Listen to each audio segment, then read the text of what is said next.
Brought to you by NBC bearing, भारताची पहिली bearing उत्पादक। एकनाथ शिंदे आणि आमच्यात दुरावा नाही, आमचे सहकारी कोणताही दुजाभाव करणार नाही, सर्व वेड्यांचा बाजार। मुख्यमंत्री फडणवीसांकडून दुराव्याच्या वृत्ताचं खंडन। अहंकार कुणाला आहे हे सर्वांना माहिती, फेक नरेटिव्ह पसरवण्याचं काम सुरू, घरात बसून लोकांचे प्रश्न सोडवता येत नाही। उपमुख्यमंत्री शिंदेंचा नाव न घेता उद्धव ठाकरेंवर निशाणा। पंकजा मुंडेंचे पीए अनंत गर्जेंच्या पत्नीची आत्महत्येस प्रवृत्त केल्याप्रकरणी पती अनंत गर्जे, नणंद आणि दीर अजय गर्जेवर गुन्हा दाखल।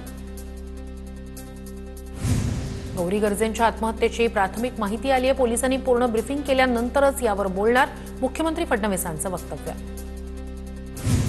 घटना घडली तेव्हा घरी नव्हतो, दरवाजा आतून बंद होता, गौरी गळफास घेतलेल्या अवस्थेत होती, पत्नीच्या आत्महत्येवरून अनंत गर्जेंचं स्पष्टीकरण।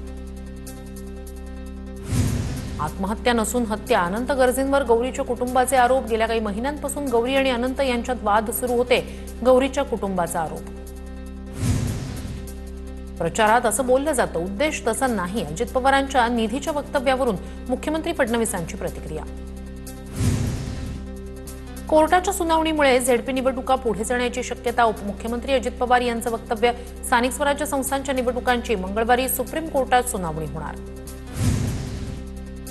ज्या वॉर्डात मतं कमी पडतील त्यांनी ठरवून ठेवावं, आपलं खरं नाही, कुणीही निगेटिव्ह चर्चा केल्याचं कळल्यास त्यांची खैर नाही, हसन मुश्रीफ यांचा मतदारांना दम। यापुढे गद्दारांना माफी नाही, सोडून गेलेल्या नगराध्यक्ष आणि नगरसेवकांना तटकरेंचा इशारा। म्हसळा नगरपंचायतीच्या नगराध्यक्षांसह 9 नगरसेवकांनी काही दिवसांपूर्वीच शिवसेनेत केला होता प्रवेश।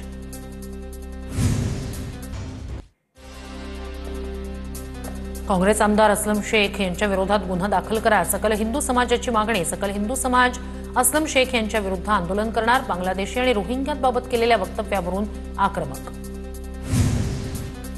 मवियाकडून बारामती नगरपालिकेच्या निवडणुकीच्या प्रचाराचा युगेंद्र पवारांच्या हस्ते शुभारंभ। 4 ते 5 प्रभागात युगेंद्र पवार यांच्या उपस्थितीत प्रचार रॅलीचं आयोजन। प्रचारावेळी खासदार सुप्रिया सुळेही उपस्थित। आम्हाला कणकवलीचं वातावरण खराब करायचं नाही, 2 तारखेनंतरही सिंधुदुर्गचा पालकमंत्री मीच असेन, नितेश राणेंचा दावा। आमदार बांगर यांच्या वक्तव्यावर खासदार नागेश पाटील आष्टीकर यांची फेसबुक पोस्ट। आम्ही जर गणित जुळवलं तर आमदार संतोष बांगर एका दिवसात जेलमध्ये दिसतील। हिंगोलीचे ठाकरे सेनेचे खासदार नागेश पाटील आष्टीकर यांचा फेसबुकवरून निशाणा। तिकीट न मिळाल्यास घड्याळ बांधावं लागल्यास अडचण आहे का? भाजपच्या महिला प्रदेश उपाध्यक्षा प्रणिता देवरे यांचं वक्तव्य चर्चेत। प्रणिता देवरे चिखलीकर या प्रताप पाटील चिखलीकर यांच्या कन्या। साताऱ्यात तिन्ही पक्ष स्वबळावर लढणार, शंभूराज देसाई यांचं स्पष्टीकरण। तर जिथे युती होणार नाही तिथे टोकाची टीका करू नका, निवडणुका होतील, आपल्याला महायुती म्हणून काम करायचंय, शंभूराज देसाई यांचा उमेदवारांना सल्ला।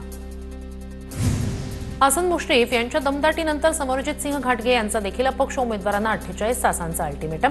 आत्ताच पाठिंबा देऊन सोबत आला तर सगळं विसरू, अन्यथा आम्हाला देखील वेगळा विचार करावा लागेल, घाटगेंचा अपक्षांना इशारा। मोहिते पाटील यांनी सर्वसामान्य कुटुंबातील महिलेला संधी दिली त्याबद्दल अभिमान। पंढरपूर नगराध्यक्षपदाच्या उमेदवार रेश्मा अडगले यांचं वक्तव्य। मोहिते पाटलांची बदनामी करण्यासाठीच भाजपवाले कट कारस्थान रचत आहेत, रेश्मा अडगले यांचा आरोप। रत्नागिरी नगर परिषदेच्या निवडणुकीचा प्रचार शिगेला, महायुतीच्या उमेदवारांकडून घरोघरी जात प्रचार। प्रभाग क्रमांक 7 मध्ये युतीतील शिंदेंच्या शिवसेनेकडून श्रद्धा हळदणकर आणि गणेश भारती रिंगणात। अनगर नगरपंचायत बिनविरोध झाल्याबद्दल राष्ट्रवादी शरद पवार गटाचे खासदार निलेश लंकेंकडून राजन पाटील यांचं अभिनंदन। निलेश लंकेंनी राजन पाटील यांच्या निवासस्थानी जात केलं अभिनंदन।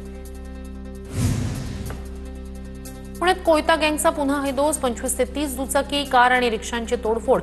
हांडेवाडीच्या आदर्श नगरमध्ये गाड्यांची तोडफोड।